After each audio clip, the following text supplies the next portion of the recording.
this brings us to the dumbest part of the movie, Silva's grand plan.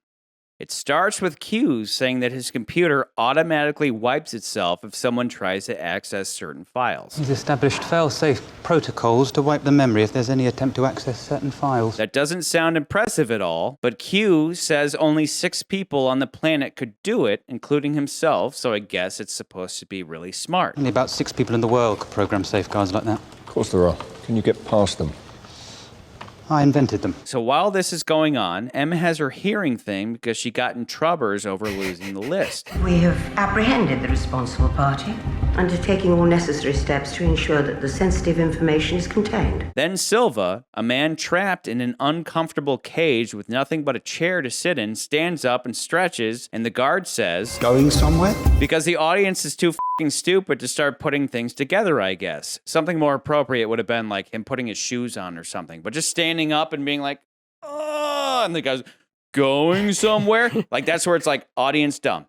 So speaking of audience dumb, Q is still hacking Silva's computer when Bond looks over and sees a really obvious highlighted, slightly jumbled word in the code, and he says, Stop. Go in on that. go in on what? What does that mean? That too. There's like a bajillion things on screen. Go in on that. Yeah, Q go would be in like, on what? that. What, like specifically what? Yeah, so Q goes in on it, and somehow that then lines up the word, Granborough. Granborough Road. It's an old tube station on the Metropolitan line. Been closed for years. Use that as a key. So they use it as a key, and this allows Silva's computer to hack their system. I'm no hacker, so maybe I don't know what I'm talking about, but this all smells like really, really stupid screenwriting meant for a dumb audience. Did Silva basically leave the key right there on the side of the screen so they would type it in? He might as well have written it on a Post-it stuck on his laptop screen. I can give it the benefit of the doubt that maybe what we're looking at is some computer interface of Q's that he uses to hack stuff, but that doesn't change the fact that by using Granborough, it hacked their system, meaning Silva wanted them to use that key, and yet nobody thought twice before using such an obvious plant. Normally, you would just hack into somebody's computer and then there'd be a series of files, but here it's this weird thing that opens up into a map of the London Underground. What is the utility or purpose of this map for Silva other than possibly planning a route to M's hearing? Did he do something interesting like hack into the rail system's computer network so he could manipulate the trains to run on his schedule to get him to the hearing quickly? No, it's just a map. So why did Silva set it up that way? How did showing them this map help Silva in any way? Why give Bond the hint when he could have planted some red herring about an attack on other MI6 personnel somewhere else to create confusion, or even set the computer to self-destruct or something? But no, he designed it to show them this map so there could be some contrived intrigue for the audience. But then that also means that Silva required them to use the obvious password to get in.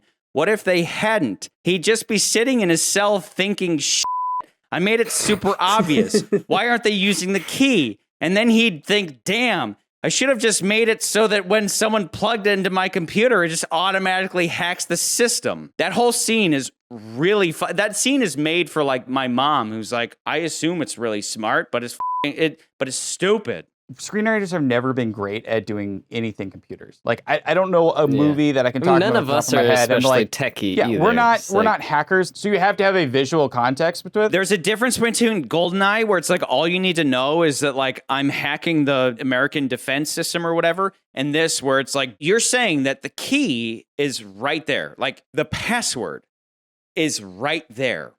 I think he was doing what they did later ridiculous. on to leave breadcrumbs to Skyfall. Like, we'll get to don't that. make it because so obvious. That's but... even worse. We'll get to that because that moment's even worse. So anyway, moving on. The doors start opening, so Bond knows right away that Silva is escaping. So cue the suspenseful. Then Q says, Can someone tell me how the hell he got into our system? even though it's painfully f***ing obvious. But whatever, who cares, because it gets dumber because Q then says the worst line in the film. Bond, this isn't an escape. This was years in the planning. He wanted us to capture him. He wanted us to access his computer. It was all planned. Blowing up HQ, doing the emergency protocols, knowing we'd retreat down here. I got all that. It's what he's got planned next that worries me. Meanwhile, Bond tells Q to tell Tanner to tell M that Silva has escaped and is coming after her, and yet they continue to just sit there like assholes. Silva's escaped. Bond's in pursuit. We need to get you to a secure location immediately, Mom. I'm damned if I'm gonna show my bag. Are we straining your attention? No. Please, Minister. Proceed. So anyway, Mr. Grand Plan sees Bond coming and starts running. I guess he didn't have the foresight to plant that bomb in the first tunnel to cover his escape. But hang on, I'm getting ahead of myself. Meanwhile, back at the hearing, the minister prattles on about how espionage is no longer necessary, but again, I don't understand why these people keep saying this other than it makes the writers feel smart. So Bond chases Silva into some underground thing where he proceeds to miss Silva 3 times. I won't miss next time, Mr. Silva. Flashback. End of flashback. Whatever, I'm willing to chalk that up to movie stuff. But then Silva blows a hole in the ceiling and a train comes down because years ago he planned that Bond would chase him to that exact spot, shoot at him 3 times, and miss so he could fight back with a train, but it. Even if I were to again chalk that up to movie stuff, all this leads to Silva getting into a police car and driving to the hearing so he can try to shoot at M. Why did we have to do any of this shit? Why not get caught and just show up to the hearing, dress as a cop, and start shooting everyone? And even when he gets there, he fails to do it because he's torn or something and doesn't want to kill his pseudo mom, even though she fucking deserves it. If anybody can explain this to me, I'm all ears. When I go back to Silva's motivations, because again, I get why people complain about, like, when you say, oh, you set it up for many years. But again, we don't know if the bomb was set up yesterday. We don't know if it was set up a year ago. That's something we don't know. If Q just had never said that, it would have been better. But that's them trying to, like, we're going to tell the audience we're really smart. And so that line is stupid. I don't really think it's that. I think it just helps guide the audience as to what's going on. Because I do feel like sometimes when you do stuff like that, they question, like, wait, how does he know this? What is going on? So I do think that line was important. I think the reasoning, and I did think about this, is like, because I think this was something you and I have argued out in the past, is like, well, why does he have to go through all this to do this? I believe that, again, going back to Silva's character, he's an egotist, right? Like, he is all about himself. He has only been out for himself. He thinks he's the smartest man in the room. So how do you really stick it to him? Not only did I, create this entire plan, I think he's like trying to prove something to M and prove everything that he's like the top dog. But again, his own hubris can't get him to kill M. It's like he's done all this crazy stuff. Because you pose the question, like, well, why doesn't he just drive up there, get out, and then shoot him? Why doesn't he do that? Instead of getting caught, why not just walk into the hearing, giving it the benefit of the doubt? I will give it the benefit of the doubt where he says, I needed to look in your eyes one last time. And to look her in the eye one more time. That's the scene where he confronts her. He's behind the glass and he's like, hey, you sold me out. Look what the cyanide did to me. And I get that. That's fair. But he really didn't need to do any of that. Yes, we do. He also has the computer loaded up, and Q's like, I got to get this unplugged because they've got the system hacked, right? Remember that part? Yeah. Computer's all set up. So it was not just to kill M. I always look at that scene as like, he's trying to prove a point and make a bigger entrance. And so what does he do is he sabotages MI6. So obviously he fails. And again, I think that's also why the movie leans towards James Bond, and having boots on the ground is such an important thing because obviously he's never good at that. And I also said with Q, I think Q and him, they are so like, oh, we can do all this crazy stuff. We can do this, we can do that. We can do this, we can take a satellite and we can see this image and we can blow someone up with a drone. But I feel like because they're so, like, as far as intelligence, they're so, they have such big egos. They obviously they have missteps, and they are not perfect characters. So, and I think obviously he got emotionally attached to M at some point in his life. So when he goes to kill him, he can't quite do it. That I understand. And I think that makes the character more complex, and I like that. That's where it does work. I think the bit that you complain about, one, take yourself out of the story for a second as an audience member. I feel like that whole scene, if you're not overthinking it, Sure, like I get what you're saying is like it's trying to be smart, but it's not smart. I still think that scene is very, very entertaining, more so than some of the other scenes in the previous 2 movies, actually. Sure. So I'm sure. all for that scene, regardless if you're of how gonna silly say, it might be. if you're gonna say like okay, so remember we talked about The Dark Knight, where a lot of people say it was Yeah, inspired it's from The Dark Knight, and I know. is that the Joker's whole thing was like he had wanted to get Lau from the police station. So from the you're saying that MCU, because, so he wanted to be locked up in the MCU because then he could just get out of his cell at the MCU to go get Lau. The Joker wanted to be locked up in the very place where his objective was to occur. So like if Silva had killed M in MI6, like in actual, like in the underground MI6, that would have been more impressive than like my grand plan, blow up MI6 and then get caught on purpose, which is largely debatable, as I said before, but giving that a pass so that he would be positioned adjacent to the London underground system so that he could get a cop outfit from some guys so he could get on a public train and take it to this hearing and go in and start shooting people. But that was sabotage MI6. But that was the part you're missing is he sabotaged MI6. That's the piece where I feel like you're skipping that, but I'm like, he's trying to sabotage MI6. He's trying to prove sabotage a bigger MI6? point. He's using the computer to try to hack into MI6. His computer was just there as a mechanism of opening all the doors so he could get out. Got you. Tracking your location. Just keep moving forward. I wish you were right. I wish the laptop had completely taken down MI6 because then Bond would suddenly be completely cut off from any assistance from Q and the gang, but that's not what happened. Q continues to help Bond through the rest of the sequence as if nothing had happened. Bond, What? get on the train. Flashback. End of flashback. My whole point is, on the one hand, I get that he's like, I wanted to see her one last time. And he gets that behind glass, right? In a Hannibal Lecter way. But then the whole idea is that he did it so that he could get out of that, so he could go shoot everybody at a hearing. It's like his grand scheme that he's been planning for years ends up being this underwhelming and reckless attack on the hearing with only a couple of other guys to support him in a place crawling with law enforcement. Where's his attack helicopter and armies of soldiers? Nah, we'll just go in with 3 guys and a couple pistols. I thought this guy was supposed to be smart. This is where I think, again, his ego lands a lot into it. And I think like that's really where you're like complaining about all these stuff. It's like, why does he do this? Why does he do it? And like he does it because he's such a big ego and he wants an audience. He wants people to know that he did this. He could have easily just walked if he into just the meeting. Did that, it's not as impressive.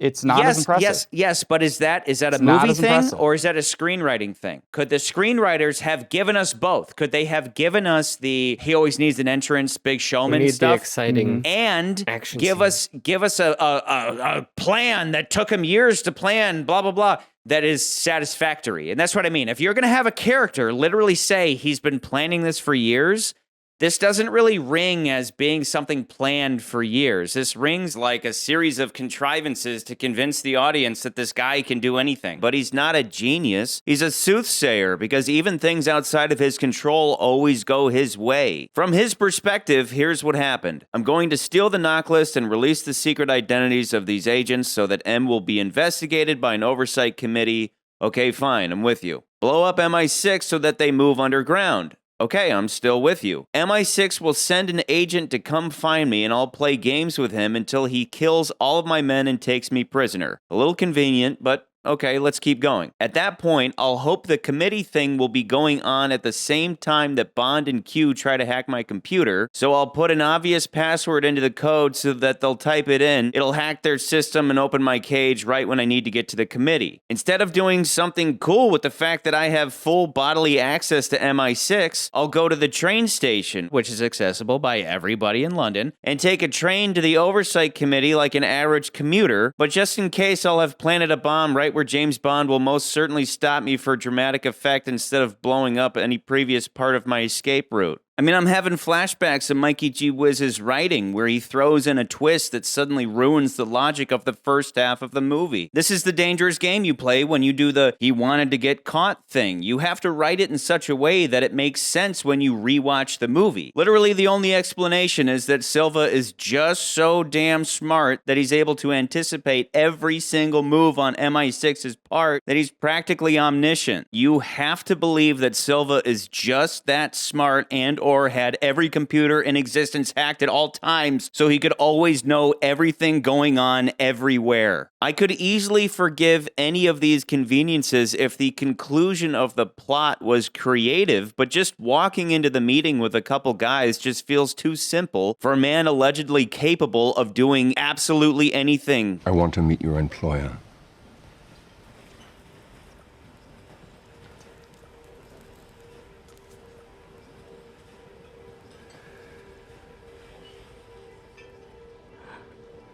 Be careful what you wish for. This isn't an escape. This was years in the planning. It's what he's got planned next that worries me. Like, try this on for size. Imagine instead of going to the committee right away, which is stupid and reckless on Silva's part, his computer hacks MI6's system and opens all of the doors, allowing his henchmen into the building. Meanwhile, a second team shoots up the committee and kidnaps M. Back at MI6, Silva has completely taken over, fulfilling his goal of essentially becoming M. And he's got complete and full access to all of their sophisticated computer systems. The hit squad brings back Judi Dench, and Silva puts her into the same glass cage he previously occupied, with nothing but a chair and a cyanide capsule for a little poetic justice. But Bond is still there in hiding. He breaks M out and manages to get her out of the city and far away where he knows there are no computers, because now Silva's hacker power has been supercharged by taking control of MI6, including Q, who he forces at gunpoint to locate Bond and M. And where does he find them?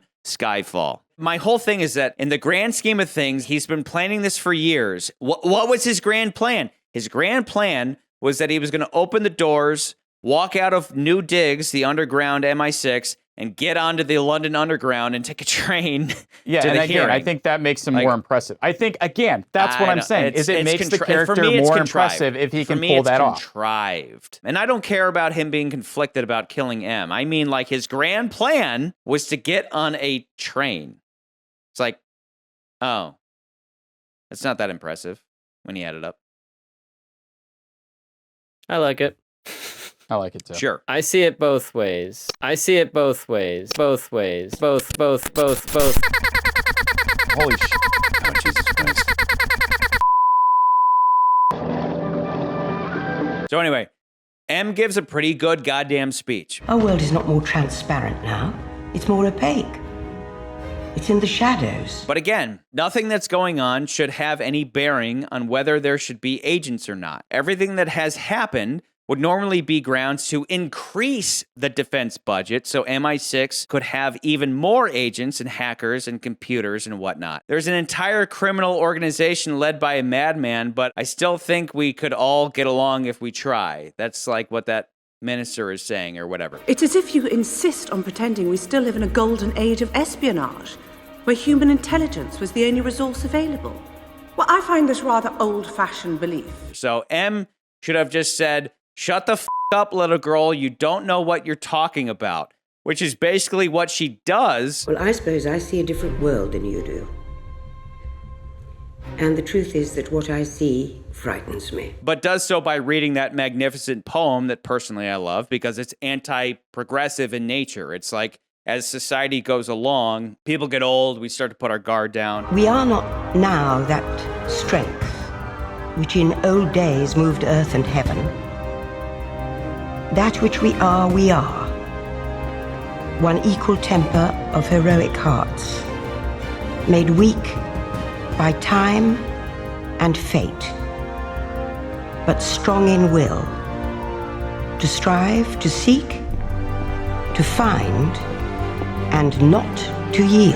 And I think that's on theme and on point, which is what Bond is all about. You know, that whole, like, you're always going to need Bond. And I like the parallel, too, of, like, MI6 is Bond and all these new hoity-toity government types attacking MI6.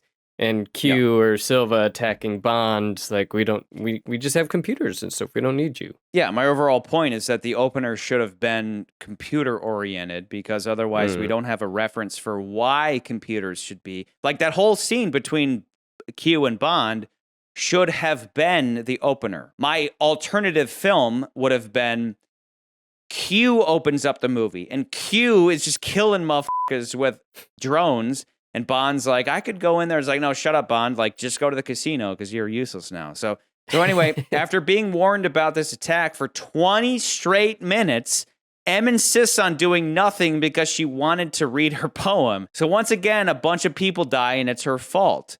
Like the whole time, it's like, we need to get you out of here. And she's like, I don't want to be rude.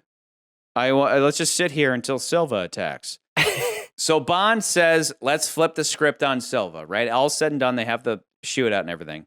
And, Moneypenny does her thing. That's cool. You have M, Moneypenny, and Bond having a shootout, which is, I'll admit, that's cool.